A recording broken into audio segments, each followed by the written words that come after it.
Hey, what's up people, this is Dark Creates. My name is Josh O'Dowd and I'm an artist. And for the past days I've been working on an animation with a friend. He sent me his live action footage and I turned that live action footage into an animation basically. You can do this too in Procreate, and today I will show you how you can do that.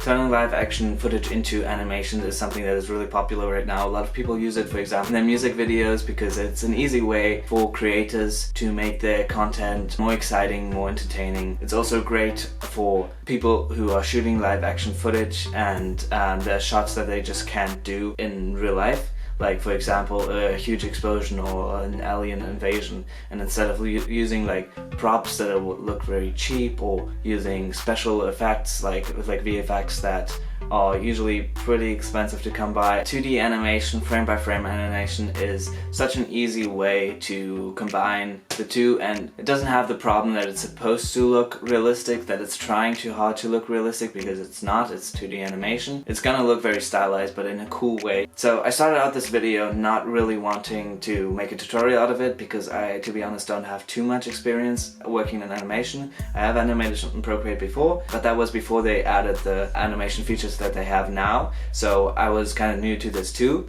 But after finishing this, I'm really happy with the results, and I feel confident enough to basically tell you how I did this and share some tips and tricks with you, how you can work with Procreate and work around the challenges that it gives you, because it's actually drawing platform. It's not really for animation. That's only a feature they added. So stay tuned for that and let's get into it. The first thing you want to do is upload your file into Procreate, and you can do that by tapping in the top right corner. It says photo there, and you can import your file. This is where the struggle with Procreate already begins, because a lot of times your file is going to be too big to import it. This is connected to Procreate only being able to give you a limited amount of layers in your drawing files, and in the animation files every layer is one frame for your animation. So if you have too many frames, if your video is, for example, too long or too big, because it's also the amount of layers you can have depends on the size of your video. So what you're going to need to do is make your video smaller. What I did, what works for me, is I have an app called LumaFusion, which is basically a video editing app, and you can adjust the size of your video as well as the frame rate. This app costs something, it's not free, but there's a bunch of different ways you can do this. You can, for example, just send it to somebody or to yourself on WhatsApp. That is going to kill the quality of your video, make it a lot smaller and make the frame rate smaller. You can use a bunch of different editing softwares. Or if your footage is very long but you only plan on animating like the end or the beginning, cut down your video to only the essential of what you need. Those are some ways you can make your video smaller or shorter or with less frame rate, so you can import it into Procreate. So once you have that open in Procreate, you can go to the little settings button up in the left corner and go to Canvas and turn on Animation Assist, and that way it's going to show you your layers as a timeline at the bottom. Yeah, this is basically the whole animation feature. If you look into that, it's going to give you a bunch of options on onion skins and the duration of the single frames and the frame rate. So I recommend, usually in videos, the frame rate is going to be quite high. You don't need that much in animation. I mean, some people do if they make something like Klaus or Into the Spider-Verse or something. Usually, especially if you're a beginner, it's gonna look a bit choppy, but that doesn't really matter because that's a part of the 2D animation. Turn down your frame rate. It'll save you so much drawing, like unnecessary frames basically. Also, go ahead if you want to, you don't have to do this, but if you want to, delete some frames out of the footage that you uploaded, because again, if you're gonna draw over it, you don't need it to be smooth footage. Go ahead and delete every second layer. The next tip is draw in the basics for your animation. I drew in a skeleton for the character. That means, of course, you don't have to draw in every bone in the body, but it really helps if you're able to separate the body into the most essential parts. What I do is I draw one line from shoulder to shoulder. I draw a torso, basically a rib cage. I draw the arms separated into upper arm and lower arm, and I draw a circle for the head and one line down the forehead to indicate the direction the person is looking. And in Procreate, to draw on top of your live action footage, do not just go ahead and draw on the layer. What you can do is go into layers, add a layer on top of the frame you want to draw over, and then put them into a group. Procreate is automatically going to count that as one frame. So you can have multiple layers on one frame. This makes it really easy to do this. Then I just went ahead and drew the skeleton of all of the frames I wanted to animate. Some people may want to just do that, just animate basically what they already see. This is definitely the easier thing to do, but I also wanted to take it a step further and do what I talked about earlier, draw a shot that we wouldn't be able to get if we were to film something in real life. So what I decided on is having him pull a gun, shooting that gun, the camera following the bullet, and it's zooming in on the bullet while it's following it, then it gets dark, and then find a way to loop that over again. And this is where the skeleton came in handy, because that way I had something to go off of while coming up with my own stuff, because I hadn't really planned it out beforehand, so I just kind of went for it. And with the skeleton it was easier to move the limbs and animating that in a way that looks natural. So drawing the skeleton before is really helpful if you're gonna extend your animation. So now we come to the next step, and that is adding the actual line art on top that you're gonna use for your animation. This is a step where I can't give you too many advice on, because this really comes down to you and what style you want to work in.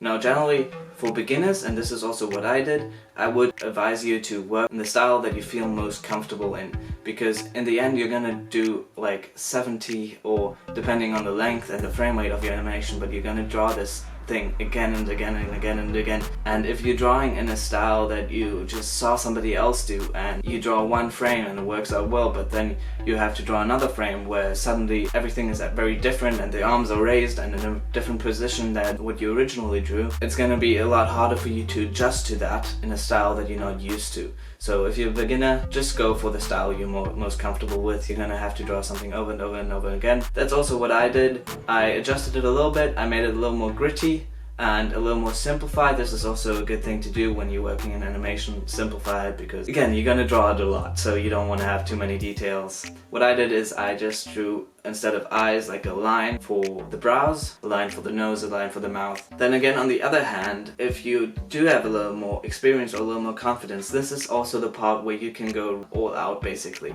This is the part where we are not limited to props in real life or the clothing you have in real life. This is where you can really change it up. You could turn this into a cartoon, you could turn this into an anime, you could give him a different jacket or a wild hairstyle or something. You're not limited to anything at all. You could do whatever you want with this at this point. Like, there's nothing holding you back other than your own skill set.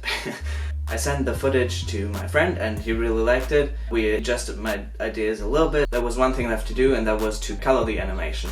And for that, again, you have all the freedom you want. You don't have to stick to any color scheme that is already in the video. For our animation, we went with a very simple color scheme, which was basically just black and white, except for the hoodie, which was a very light blue. But going into this, if you already have your base layer, which is the actual footage, and then you have on top your sketch layer of the skeleton, and then on top your line art.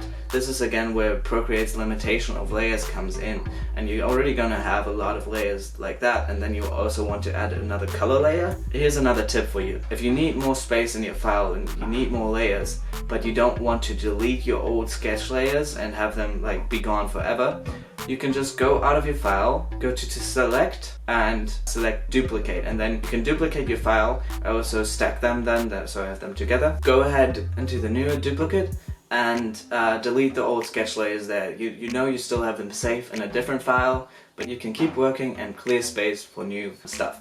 So yeah, I did that and added all the color in. Now when you're done with all of that, you can go ahead and export your file. And Procreate offers multiple options to do this.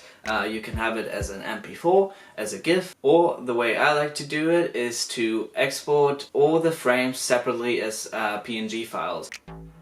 Hey, this is me chiming in from the future. So in the recorded video and how I did it, I exported all PNG files and then put them together in the editing software. I did this in order to have a transparent background, because that is very singular for PNG files, that you can have a transparent background. That way, if you put it on top of a already existing video, you can see the video that is below through the transparent parts. But I just saw stupidly that you can also just export the animated PNG file.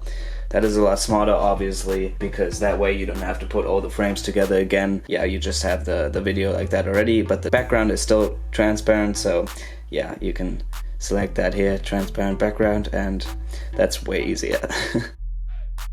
And this is where basically my tutorial ends. I can't show you how to put it together in an editing software because I didn't do that. My friend did that, but it's really not that hard. If you have any basic editing software like iMovie, just put those frames into there. You can put layers on top of each other, at least 2, so you can have your original video below and then put the frames on top, or you just use the animation that you created without the video beneath.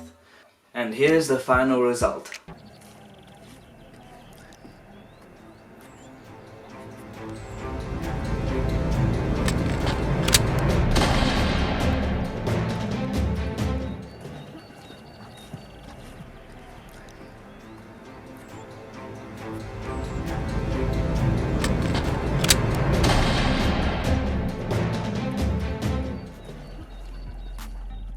That is it, the final animation. We created another little animated clip where it zooms out of his eyes to make it loop like that, and then my friend put it all together in his editing software. He added in those sound effects as well, but not just like the obvious things like the gunshot or the cocking of the gun, but also all those other noises that you hear, like the footsteps, the ambient noise, the people talking around him. None of that was in the actual shot, so all of that was put in afterwards. Yeah, make sure to check out his channel, Chef on YouTube. The link to it is in my description. He posts some cool video edits about travels and such, really cool and epic looking, so make sure to check him out.